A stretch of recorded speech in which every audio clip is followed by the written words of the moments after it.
Ay, magandang gabi mga boss. Mga friend, Topic ko natin ngayon, Sara na naman. Hindi man si Sara talagang habang kinabati ko si Sara lalong tumataas ang survey nito Pero, sa totoo lang mga friend, hindi ko alam kung ganong tibay ng hindi ordinaryong nilalang mga Duterte. May nangangarap pang maging presidente. Ate, sino hindi mangarap? Taas na survey mo, di ba? Mas mataas pa, pinakamataas na survey nito sa lahat ng mga gustong tumakbong presidente. Butik yan. Pakinggan na natin ito.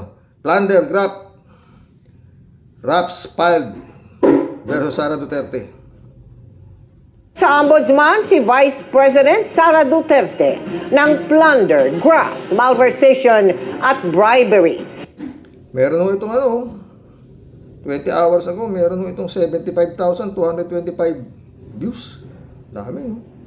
Dahil yan sa mali umanong paggamit sa mahigit 600 milyong pisong confidential funds.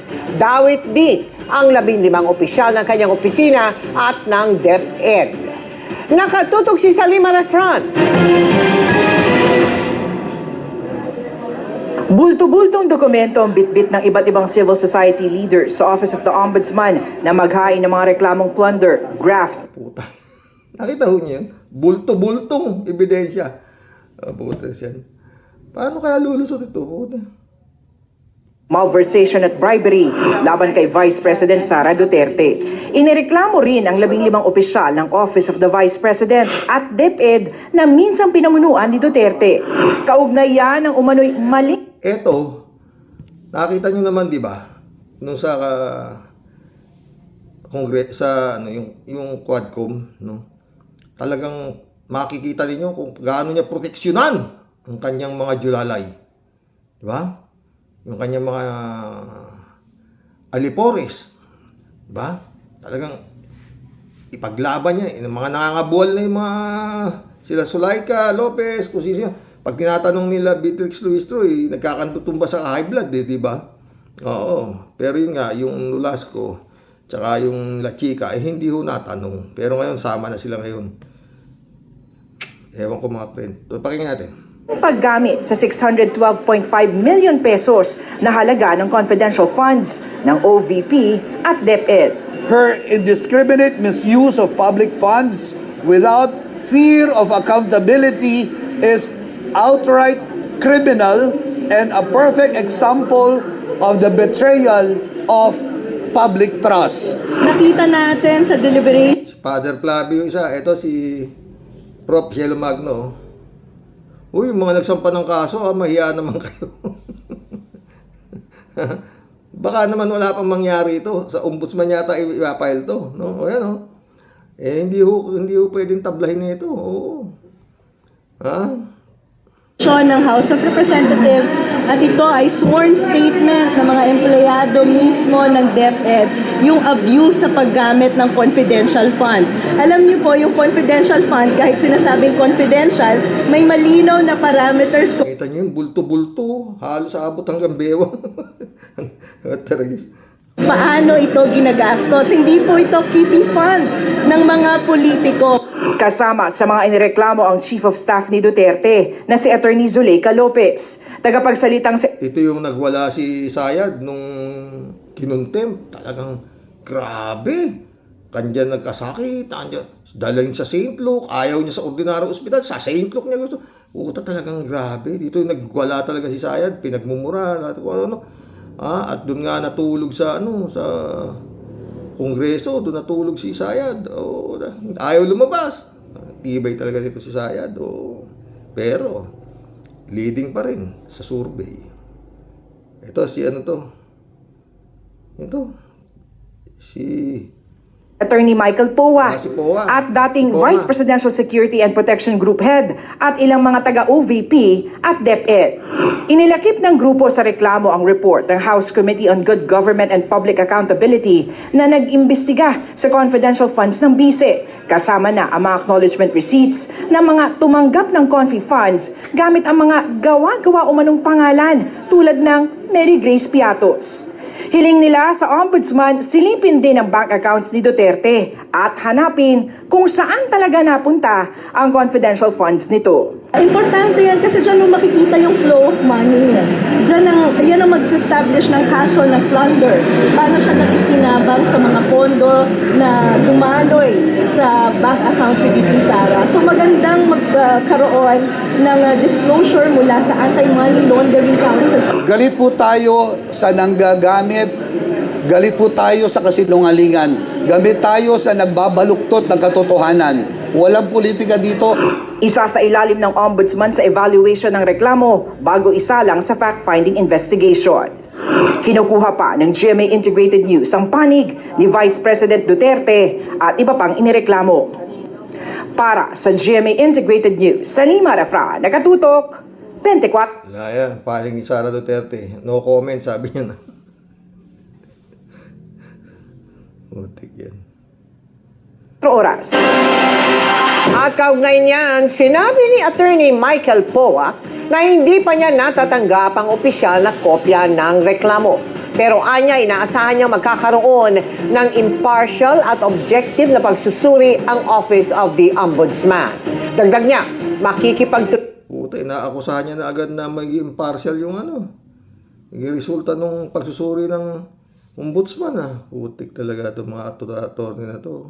Tulungan din siya sa investigasyon at kumpiyansang mapapatunayang walang basihan at hindi suportado ng katotohanan o batas ang mga aligasyon laban sa kanya. Laban sa kanya. Bali sarili lang niya ang pinagtatanggol niya. Gano'n, di ba? Tingnan natin, di ba mga friend? Commission on Audit, no, kung nakita ninyo sa statement ng Office of the Vice President. Ito yung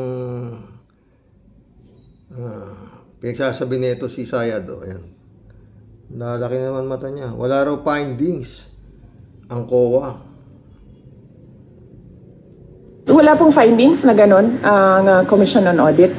No, kung nakita ninyo sa statement ng Office of the Vice President, pinublish na yung report ng Commission on Audit at wala silang findings of any wrongdoing sa Office of the Vice President. In fact, meron silang binigay na unqualified opinion doon sa opisina ng Office of the Vice President. At kailangan ko pasalamatan doon yung mga kasamahan ko sa Office of the Vice President kasi sila talaga yung ako lang yung muka ng opisina. Pero lahat ng paperworks, lahat ng trabaho sa mga utos ko, lahat ng legwork, trabaho yan ng mga personnel ng Office of the Vice President. Kaya papasalamat ako sa kanila dahil nakuha nila yung unqualified opinion. I miss you! Tibay talaga ng mukha ni Sara, Wala raw any wrongdoing ang Office of the Vice President. Ito. Sayad. Bagsak sa audit ng COA ang mahigit 12 bilyong pisong bahagi ng 2023 DepEd budget. May mga silid-aralan ding hindi na ipatayo o na ipaayos.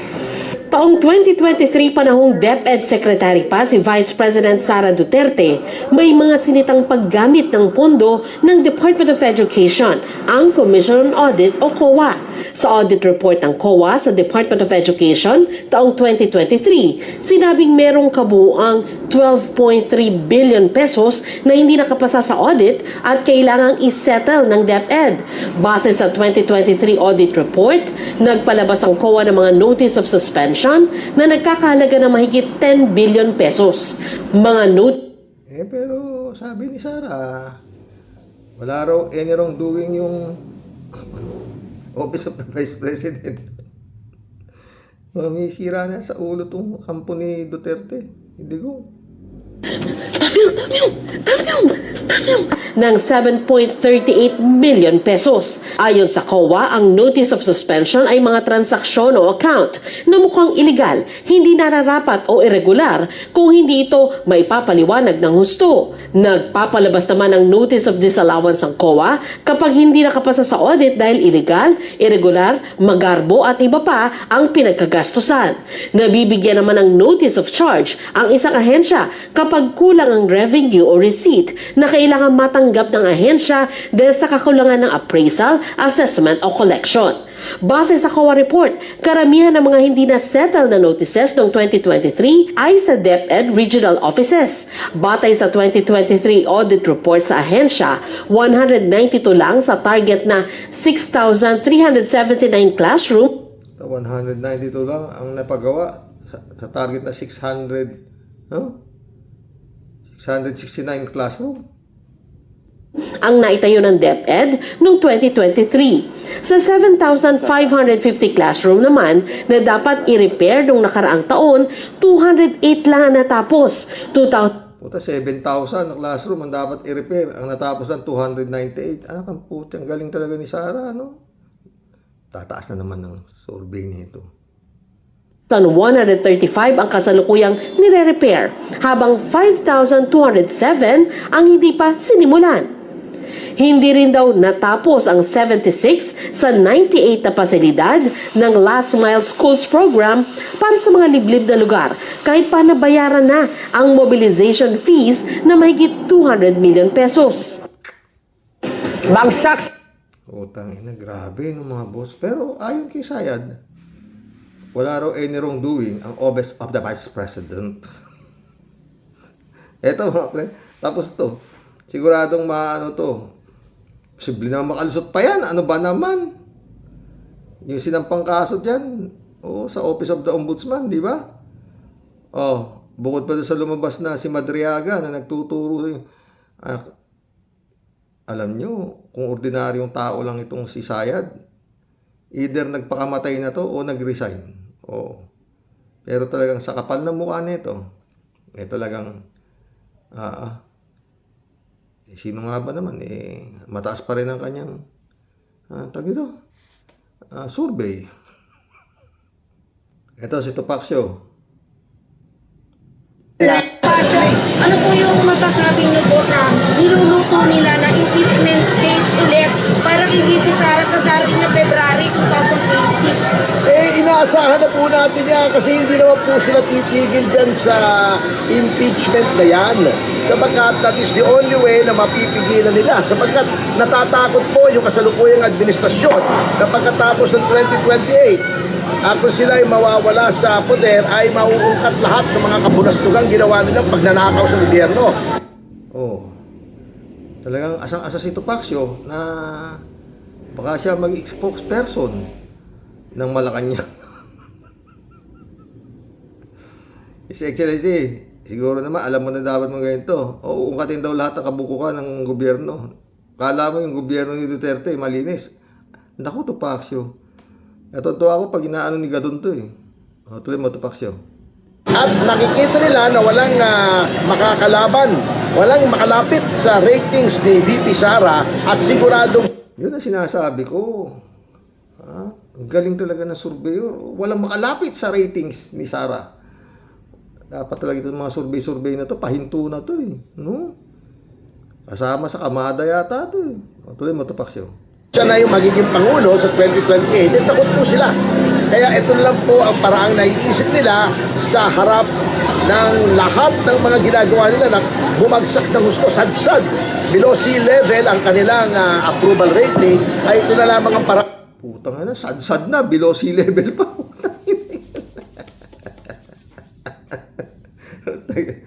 Ako, Diyos ko. Taki mo, ito ang maghahari sa Malacanang. Pagka kinasiyahan ni Satanas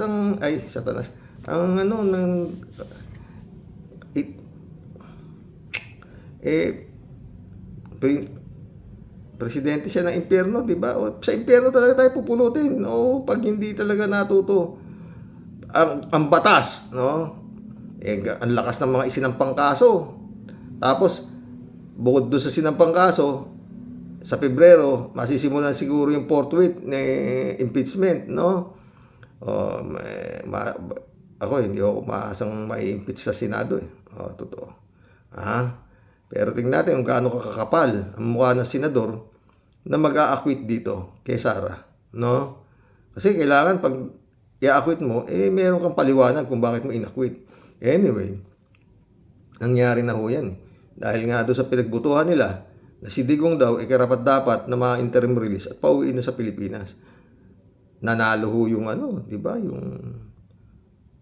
katangahan yung pinagkaksiyan ng panahon yun. Wala naman nangyari, di ba? Hindi naman na-release. Para ipakita lang sa ICC na matinong tao si Duterte, di ba? Ayon sa butuhan nangyari sa Senado na dapat bigyan ng human rights, mga kung ano-ano, nakawawa naman, matanda na. At sila ay nagkaisa, yung 15, si Raulo. Sa butuhan na 15, basta lamang, landslide, yung, puta, grabe. Tuloy mo, Topacio. Para pigilin ang pagkakulong nila after 2028 sapagkat pag si Sara naging Pangulo sa 2028, sigurado yung mga criminal na yan at na talagang naglustay ng ating kabanang bayan, nagnakaw, the biggest pinakamalaking pagnanakaw sa kasaysayan ng Pilipinas. Kulong lahat yan sa ilalim ni President Sara Duterte sa 2028. Kaya Puta. Excellency.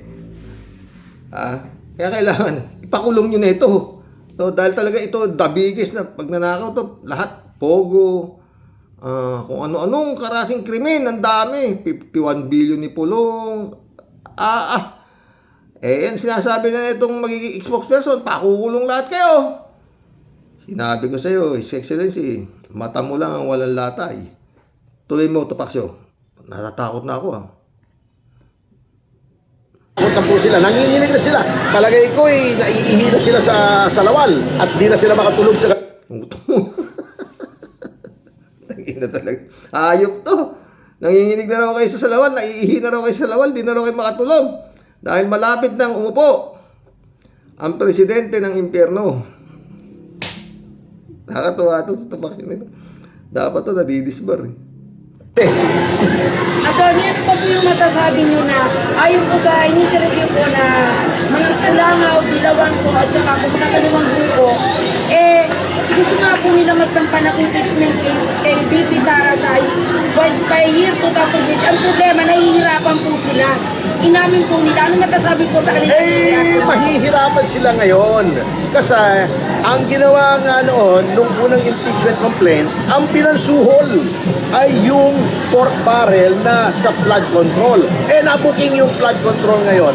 Naipit yung Pangulo, kaya napilitan ng Pangulo na kunyari siya na ang nag-ungkat kasi para palusot siya na hindi siya kasama. Pero hindi naman pwede natin sabihin na hindi kasama ang Pangulo sapagkat sinabi niya, inamin niya, yung 4,000 plus pages daw ng GAA 2025 ay siya yung nagbasa, di ba? Binasa daw niya, pinirmahan niya. Paano hindi siya kasama?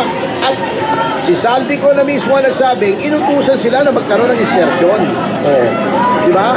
So, talagang mahihirapan na sila ngayon kasi hindi na sila makapanunuhol katulad ng dating ginawa nila. Kailangan ni Madam Ano yan, Topacio?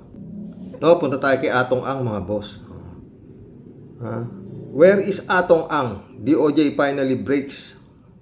Pakinggan natin. Juana, nandito lang ba si Atong Ang sa Pilipinas? One day ago lang ho to. Nandito lang ba si Atong Ang sa Pilipinas? Sabi Pakinggan nyo. We really do not know the whereabouts exactly of Mr. Charlie Atong Ang. That's a matter for the law enforcement to ascertain. We will provide them copies of the resolution, and as soon as the court issues the warrants of arrest as against the respondents who are charged, then that's the only time we'll know if they're actually here. Sir, may ilbo or anything ba against Atong Ang? And yun nga, may record ba siya na umalis ng bansa? I'm not very certain if there is an ILBO that was filed against him, but that's something that we can check, no? But certainly, once the information is filed, correspondingly, the prosecutors in charge or handling the case can already move for the issuance of whole departure orders. But first things first, no, we would like to report that last Tuesday, December 9, 2025, the panel of prosecutors in the case of the missing Sabongeros filed by the PNP CIDG RFU Region 4A against the main respondent in that case, Charlie Chuhay Ang, aka Atong Ang, has finally released its resolution after almost more than a month of deliberation. Sa hinaba-haba ng panahon ng mga boss. Sa kulungan din yata ang tuloy o sa taguan. Tuloy natin. Of assessing the evidence and of hearing the sides, the respective sides, both the claimants and the respondents, found prima facie evidence with reasonable certainty of conviction to charge and indict Atong Ang and 21 other respondents in that case with a special complex crime of kidnapping with homicide. That is 10 counts of kidnapping. Putang ina, 10 counts, kidnapping with homicide. Ang dami ho nito. Ako sa tadya ko mga friend, hanapang katakot-takot ito. Hindi ho ito basta-basta. Baka hindi na ho ito humarap eh. Anyway, puro baka tayo ah. Kasi napakabigat ho ng kaso. At napakalinaw naman. Napaka-imposible naman ho nung kanilang sinasabi ng kanyang attorney na walang kasalanan si Atong Ang. Ang tinuturo nila si yung whistleblower ang may kasalanan o gano'n. Napaka-imposible ho niyaan. Kasi sa tagal ko hong nanabong nung wala pa hong pandemic, no. Lahat ho na sabungan. Ang nasusunod po ay yung may-ari ng sabungan. Wala na hong iba. Siya lang ang pwedeng mag-utos kung anong gagawin ng kapulisan, kung sino ang pwedeng bitbitin, itapon sa labas at magulo. Siya lang ho, wala hong iba. Tuloy. With homicide. Simultaneously, the panel of prosecutors found prima facie evidence with reasonable certainty of conviction to charge and indict the same main respondent, Charlie Chuhay Ang, aka Atong Ang, and 16 other respondents 21 kamo kanina. with a crime of kidnapping and serious illegal detention.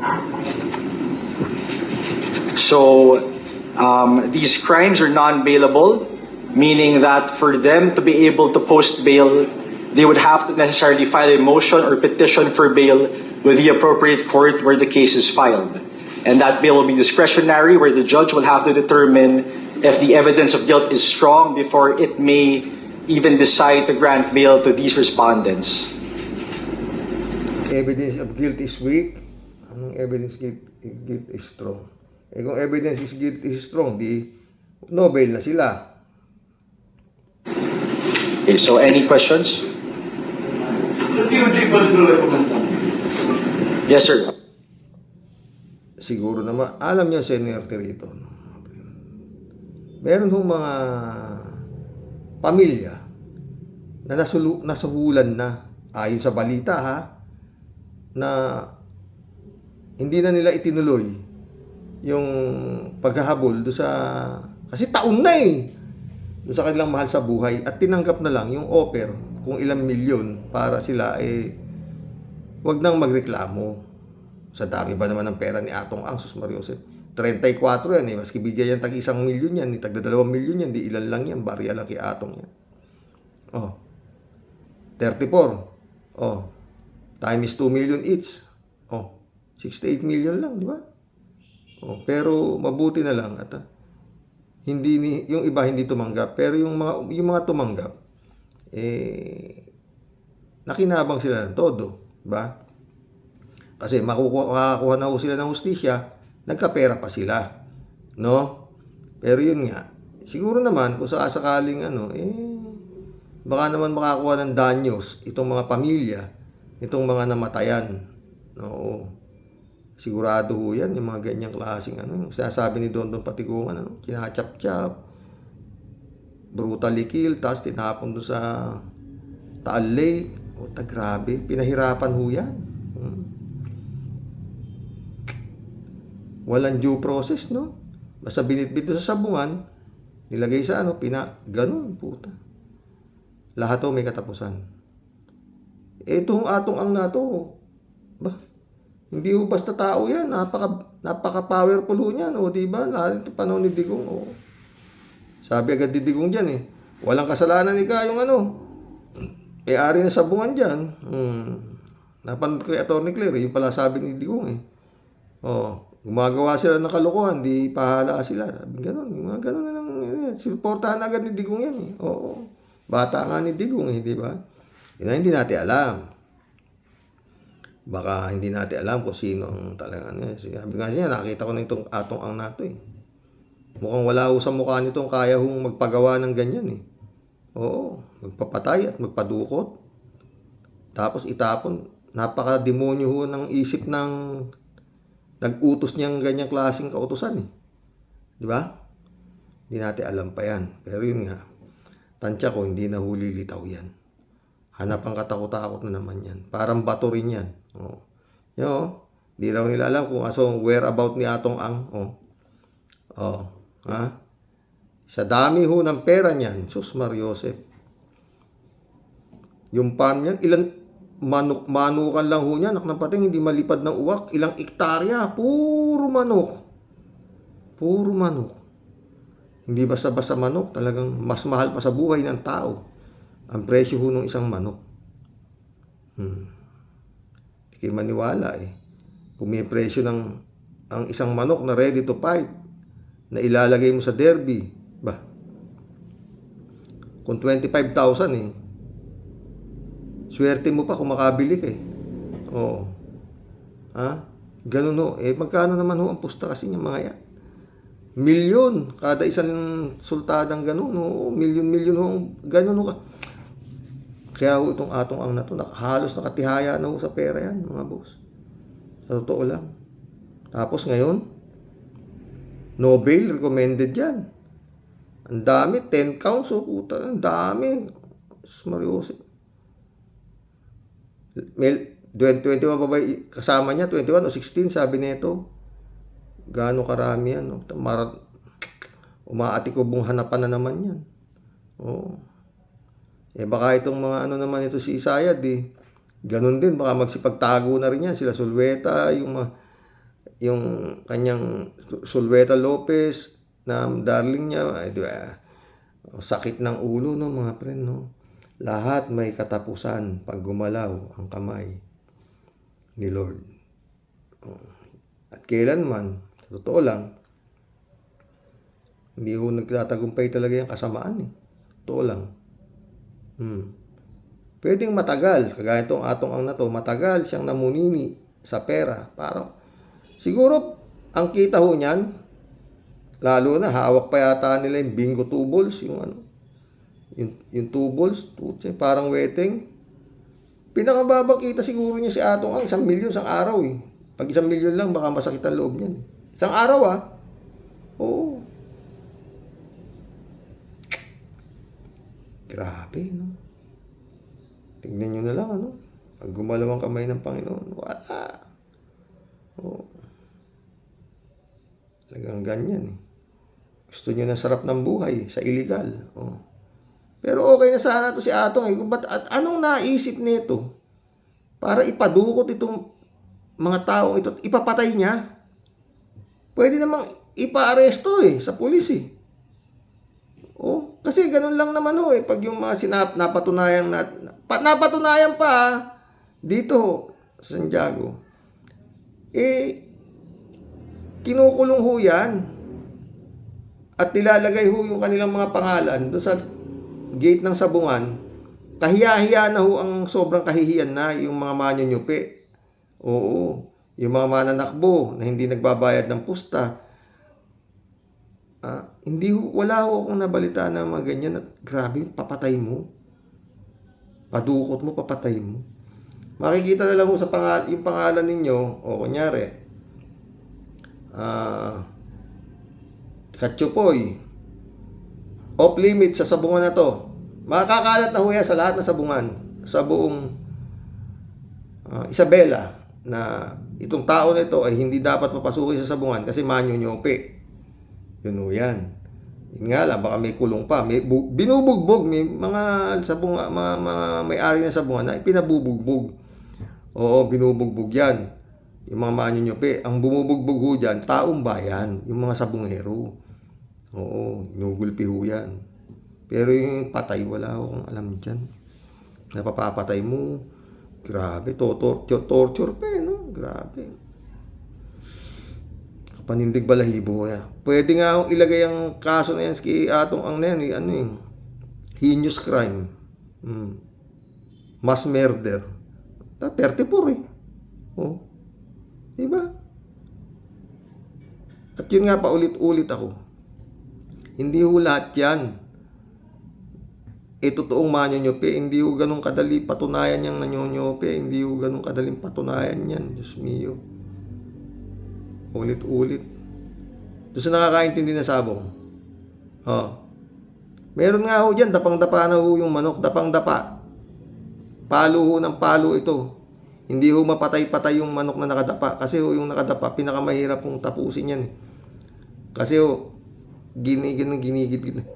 Hanggang di tinatamaan sa ikamamatayan. Pag kinaryo yan, tutok-tutok pa rin yan. Hindi mo pwedeng ideklarang talo yan. Hanggang yan ay tumutuka. Maski na yan ay hindi na pumapalo at nakadapa. Ang sabong po ay mahiwaga. Kung minsan nga ho, nagbabayad ka na eh. Biglang, yun hong palo ng palo. Meron ho palang lihim na tama, nahihinog na. Dahil, may tama ka na, palo pa ng palo yung manok, hindi naman niya mapatay-patay yung nakadapa. Bandang huli ho, ang nananalo pa, yung nakadapa. Sabihin mo, tsope. Hindi ho. Mahiwaga ho, sabo. Ay, magkulab na tayo mga friend. Naka 30 minutes na tayo. Kaya nga po, masaya yan. Masayang laro po yan. Gentleman's game po yung sabong. Masaya po talaga yan. Kita mo, nakadapa na yung pinustahan mo, di asa mo, talo na, di ba? Biglang panalo pala. Yun. Ganun ho ang ang manok ho, hanggang may buhay po yan, lalo po yung mga purong Texas, hanggang yan po may buhay at nakakaamoy ho yan. Tutok po yan. Ilalaban at lalaban yan. Hindi ho yan. Maski na ho, nakadapang-dapa na yan, binubugbog. Ganun ho yan, mga friend. Matagal ho ako naglaro niyan eh. Pero hindi ako malakas maglaro. Kasi nalilibang na ako, nakakita ako ng kalalakas nila magsugal, mga ganyan. Pero, pagdating niya, ubos. Marami akong ganyan eh. Kala mo kung sinong napakaraming pera, pagdating na, ubos. Pati bahay na ibebenta pa. Yung pong tinatawag na mga sugapa. Meron dyan, ganda-ganda ng sasakyan, dadating sa sabungan eh. Pag uwi, naglalakad eh. Bakit? Naisanlado sa may-ari ng sabungan yung kanyang sasakyan. Iwan mo lang naman yung susi ng sasakyan mo ron eh. Pauutangin ka na nung may-ari ng sabungan eh. Ganun. Ay, magkulab na tayo mga pre. Baka yung iba sa inyo, hindi naman ho nananabong. Hindi ho nyo maintindihan ang aking sinasabi. Pero napakahirap kong patunayan yan. Yan, tsope. Mahirap ho yan. Kalat ni Baya, shout out.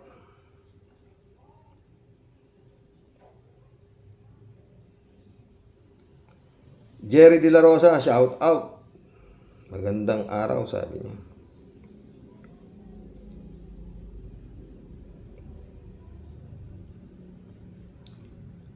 Lahat niyo, good evening Kasani, banat lang ng banat Kasani, huwag mong kantanan ng mga ungas na yan.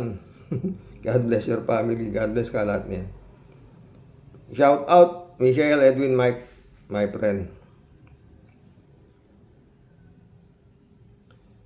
Brado Ludovico, blessed morning Kasani and to all warriors watching from Edmonton, Alberta, Canada. God bless po, stay safe and healthy. Dapat lang at nang matuluyan na ang mga hayop na yan. Leching hinduropot, mahita ulo. Maricel Chin, shout out. Maayong gabi po, Mr. Sa totoo lang, watching from Mindanao. Welcome to the club, Maricel Chin. David Alin Mendoza, good evening po, Karox. Nakita ko nga po yung mga dokumentong isinumite sa DOJ. Isang L300 daw po ang ginamit para madala lahat ang dokumento. Yun. Tapos sabihin, posible hong matable yan kay Boying Rimulya. Tsaka maliwanag na talaga, di ba? Kung paano niya lang. Pupunta nga si Sara Duterte, hindi sinasama yung mga tauhan niya. Ako lang, kaya ko na itong mga ito. Sa Senado, siya lang mag-isa pupunta eh. Para yung budget eh, di ba? O, no. Sa Kongreso, siya rin, yun din, siya lang mag-isa pupunta. Bahala kayo kung anong gusto nyo, bigay. Siga siya. Ngayon, akala niya lusot siya. Ngayon, lahat, pati yung mga kanyang alipores, may kaso. Plunder, Todas, mother, pati daughter. Mukhang totoo na. Dinidiinan na talaga, pero dapat talaga medyo unahin nyo na to. Ombudsman Rimulya, kasi nakita mo na yung mga pinagsasabi nitong si Topacio, si Harry Roque. Talagang pag nakabalik si Sayad, todas kayong lahat. Ano pa ginagawa ng ombudsman? Sandigan Bayan. Diba? Supreme Court lang. David Ali Mendoza. Tama po kayo, Karox. Lumiliit na mundo ni Sayad. Bagay na bagay po sa kanya ang kantang My World Keeps Getting Smaller Every Day ni Nel Sidaka. Mas bagay sa kanya yung version ni Victor Wood. Total, may Sayad naman siya. Ikaw, David. David ulit, Karox, ngayon namang nagdarasal sa Diyos ang mga dismaya. Di po ba parang sa simbahan din lumaki ang asawa niyang si Curly pero nanaig yung tawag na salapi sa kanila?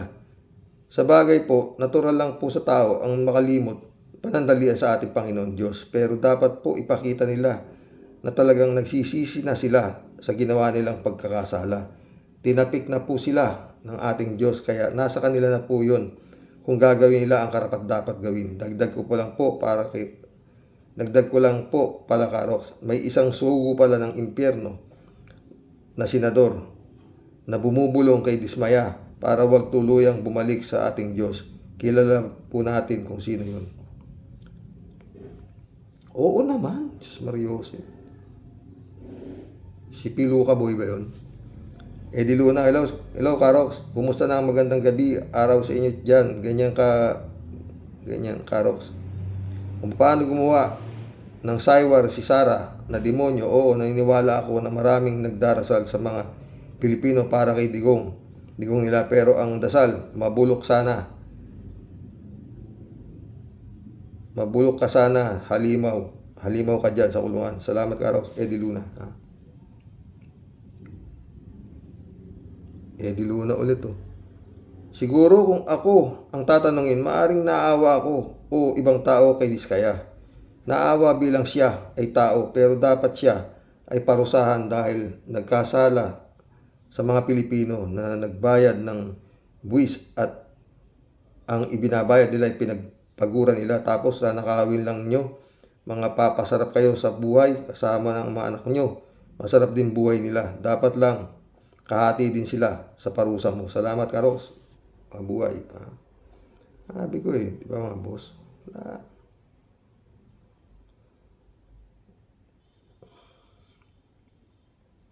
David Alin Mendoza ulit, Karox, walang takot si Digunggong kahit pala kay Satanas. Pero duwag naman yan, hanggang salita lang yan. Tuwang-tuwa siguro si Taning sa kanya dahil marami siyang hinihikayat para pumunta sa impyerno. Pero di pa rin niya kayang talunin si Hitler pagdating sa pagpapatay. Milyon-milyon ang Hudyo na ipinapatay noon at nag-suicide pa sa kanya.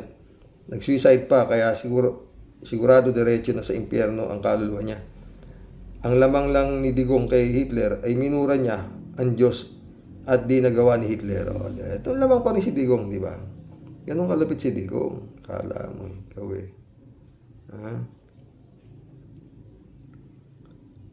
Friends, Shervin Sapeda, shout out. Christian Sen, July 7, Alcantara.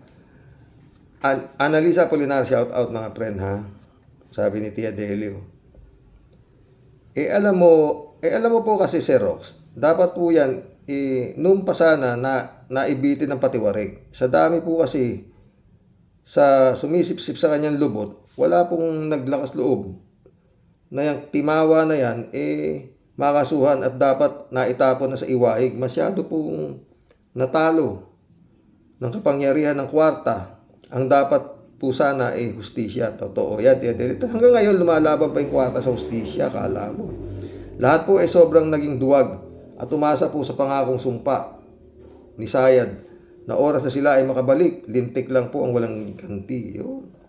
Gaya yung kanyang mga aliporis po talaga po nagmistulang mga linta na di po bumibitaw dahil sa umaasa po talaga silang lahat siguradong makakabalik ang kanilang Panginoon. Yun.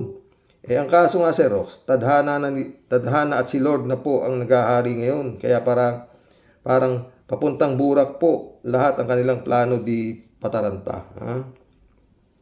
Kaya po ako, Sir Rox, masasabi ko po, kapag yan pong si Sayad Tuliling, talagang naipakulong po at naisaddak sa dapat niya pong talagang kalagyan. Naku, Sir Rox, medyo makakahinga na po siguro ng konti ang ating bansang Pilipinas at para na po tayong nabunutan ng panaksak sa ating pong mga dibdib. Pero gatyang pong mga pangkat, kawayan na yan, di nadadakma at di po nakukulong. Yan tatlong magkakapatid na halimaw po ng Davao, wag po tayong kakasiguro kasi malulupit po mga tirador at mga pusakal na kriminal po ang mga halimaw na buhayan ng mga yan. Totoo yan, Tia Delica.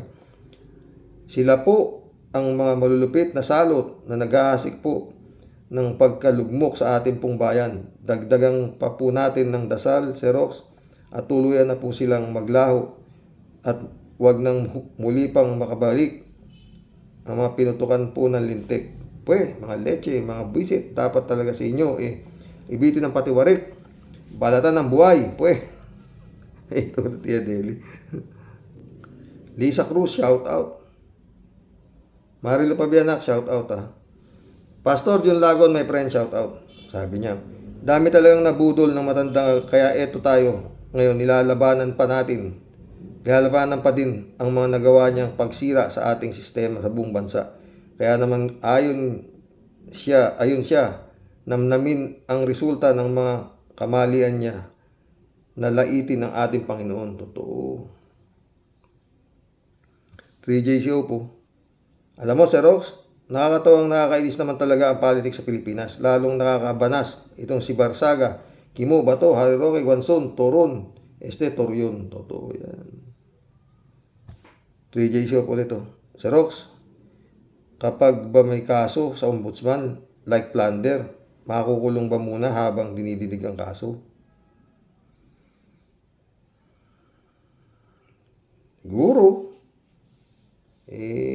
Kung ordinaryong tao, kulong agad yan. Hindi naman ordinaryo si Sayad. Di ba? D-Side, shout out. Sir Rox, palusot ng mga DDS, sabi daw ni Digong, your God is not my God. Iba daw ang God niya.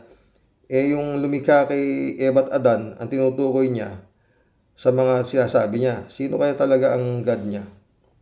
Si Satanas nga. 3J show po ito. Sir Rox, bilyones na ang nakawan ngayon.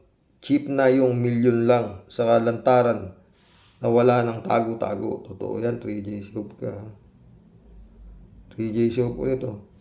God cannot be mocked. Galatians 6:7. Sa ginawang kalapastanganan ni Digong ayon sa Biblia, meron iyang karampatang parusa, kaya hanggat hindi nagsisisi si Digong sa kanyang mga kasalanan, ang parusa ay sa kanya ayaw at sa gusto niya. Sa sobrang kayabangan, pati ang Diyos inaglahi niya. Kakilakilabot na sinasabi niya sa Diyos, ang daming mga walang hiyang naging presidente sa Pilipinas, pero si Digong lang ang nakapagsalita ng ganyan laban sa Diyos. Kaya naman, he reaps what he sow. Kung ano ang iyong itinanim, ay siya mong aanihin, at yan ay hindi magkakabula. Totoo yan, 3J show ka. 3J show pa nito. Kaya nga, Sir Rox, dahil nabili lahat ni Gongdi ang kapulisan, hustisya, At iba pa, kaya di siya magalaw-galaw ng otoridad, pero mapaglalangan ba niya ang Diyos? Kaya sa dahig siya dinala ng Diyos para doon patas ang laban at ang katotohanan ang mananaig. Totoo yan. Alam mo, Sir Rox, ang tao sa sobrang gahaman sa pera, hindi nila iniisip ang eternal life nila. Totoo. Kaya naniniwala sila o hindi, ang pera, di naman yan madadala sa hukay. Iiwan mo rin yan. Di mo pakikinabangan. Once na wala ka na sa mundong, limot ka na rin. O mayaman ka nga, kaso mabubulok naman ang kaluluwa mo. Kaya dapat dyan sa mga dismaya, pakantahin at isoli ang mga ninakaw at ikulong. Hindi, pakantahin nila sila, huwag na silang kulungin. Bigay na nila lahat, bumalik sila sa dati nilang pinagkalingan. Lisanin na nila yung kanilang mga mansyon na galing naman sa nakaw. 3J Show ulit to. Nga pala, Sir Rox, dito tayo kay Pulong. Aba, mag-a-around the world pala. Ano ang gagawin niya sa mga bansang gusto niyang puntahan? Kung bakasyon, kahaba namang bakasyon, kawa ng bakasyon yan. At siya lang mag-isa. Di ba dapat kasama mo pamilya kung ganyang kahaba ang bakasyon? May duda kung mag-withdraw ng datong o ililipat sa ibang account ang datong na ninakaw sa bayan. Pwede. Diba?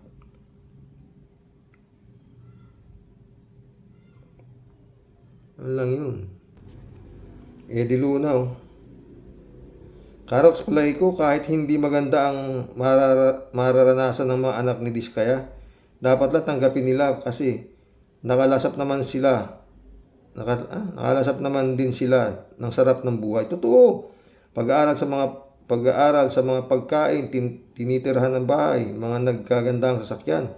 Di ba sarap ng buhay ng mga anak niya?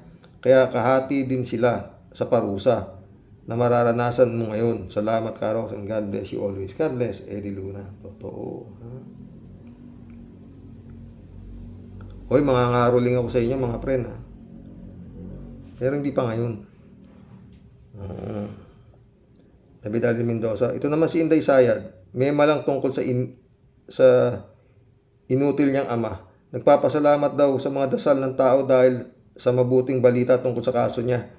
Nambubudol na naman. Panay denied nga mga apila ni Kupalman sa ICC. Baka nga pinagtatawanan na lang nila tayo kasi pera naman ng Pilipinas ang minawaldas nila kay Kupalman at sa pagpunta ng asawa, kabit at mga anak niya sa dahig. Kaya dapat po ay di kaawaan yan. Totoo. Di Luna ulit, oh. Ang isa ko pang masasabi sa mag-asawang Diskaya, ang buhay ng tao, hindi lahat ng sitwasyon ay matamis. Pag nasobrahan ka sa buhay ng matamis, siguradong ngiwi-ngiwi ka pag nakatikim ka ng buhay na mapait. Hindi lang ngiwi-ngiwi, kundi susuka ka na hanggang lumabas ang dila mo. Salamat, Karok. Sumagot si 3JC po. Bago natin kaawaan si Dismaya, kaawaan muna natin ang ating mga kababayan na naghihirap at nawala ng kabuhayan at nawala ng mahal sa buhay. Simula muna ang unahin natin kaawaan. Sila muna ang unahin natin kaawaan. Ang mga Dismaya ay walang awang winaldas ang pera ng bayan para sa kanilang mga kapritsyo sa buhay na mga mamahaling sasakyan, samantalang ang mga kababayan natin bicycle wala. Totoo yan. 3J shop ka, ha?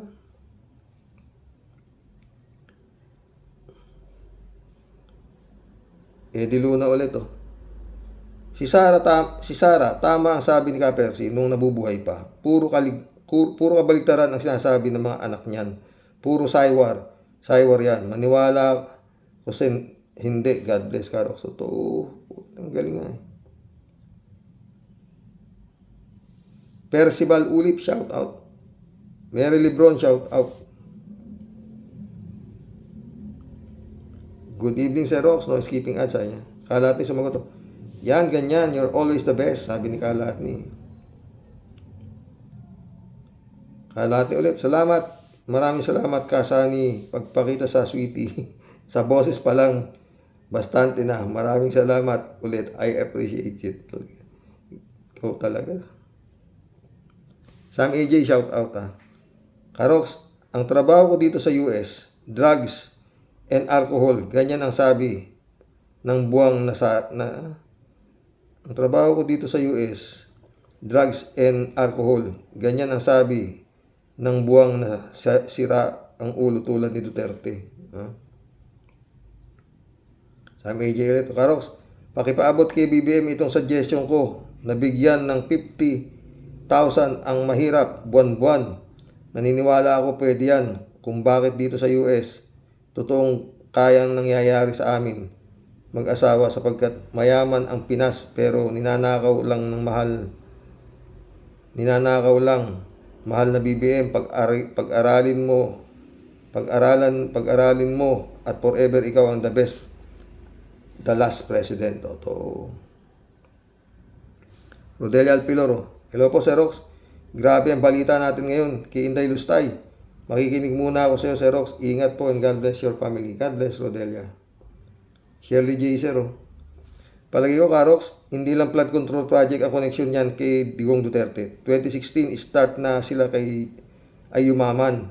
Palagi ko may iba pang koneksyon sa mga mafia yan. At alam na alam yan siguro ni Bato at Go. Sige. Joselito Mabait, shout out. Shirley J. Sir ulit Mga alagad yan ni Pacquiao kay OJC, Karox. Kaya pumapalakpak sa kanya mga miyembro ng kulto. Kaya para silang robot, bagsak niya sa rehas ng ICC. Deserve niya yan, 100%, 1,000% ha. Danilo Proilan, shout out. Parang si Revilla ng makulong na humihingi ng dasal. Totoo. Sumagot si 3JC po. Yan nga ang malaking palaisipan Bakit sila nang hihingi ng dasal Sila itong nang aapi sa kapwa nila Pilipino. Di lang nang aapi, tinatanggalan pa ng karapatan at yan ang ayaw na ayaw ni Lord. So, paano mo siya ipagdarasal kung siya mismo hindi naniniwala sa utos ng Diyos? Totoo. Arte lang yan, 3J Show. Maniwala ka. Kumakuha nga naman sa arte, di ba? Elizabeth Iscari, good morning, Sir Rox. Okay na yan, at least, nasampahan na niyang kaso, patong-patong na kaso ito si Sarang Buang. At siguro naman, pwede na siyang makulong at matanggal sa pagkapangalawang Pangulo. At una sa lahat, dapat buksan ang joint account nila ng kanyang tatay na demonyo. Demonyo din. At doon nakikita ang malakas na ebidensya sa mga Duterte na ito at wakas kumilos at sa wakas kumilos ng ating Panginoon para masipa na ang mga yan. Totoo. Banta pa ng banta na pag nakabalik kami, puta na, kailangan naman PBBM, anong gagawin mo? Talagang yan ang aabutin mo. Romeo Calusa, shoutout. Gandang gabi, Karox. Itong si Atty. Roque, hindi raw magkakilala si Sara at si Madriaga na nakakulong sa bikutan. Ang tanong ko, kung hindi sila magkakilala, bakit dumalaw si Sara doon sa bikutan? At madaling araw pa, Roque, sagutin mo ito. Todo tanggol ka sa Duterte para makatakas ka, animal ka. Totoo. Romeo Calusa ulit At si Sara Diskaya, kung inosente ka, lahat ng alam mo, ibulgar mo na. Puro ka takip din sa mga senador. Ano ikaw? Ano ikaw lang ang magdudusa? Kung ako yan, isabit ko na lahat ang mga nakipag-usap sa akin. Totoo yan, Romeo. Dolor Garcia, shout out. Friend Amy Bingson. Adoracion Di Maranan. Eman Escalonanak, shout out. Ay, ako. Jan Di Mango, my friend. Pastor, Jun Lagon. Ay, mission accomplished mga boss. Hanggang bukas pumuli. O, sana makadalawa ako bukas ng vlog. Maambo na naman, mga friend. Ganda topic natin ngayon, no? Dami. Si Topacio, si Sayad, Atong Ang. Diba? Good night. God bless.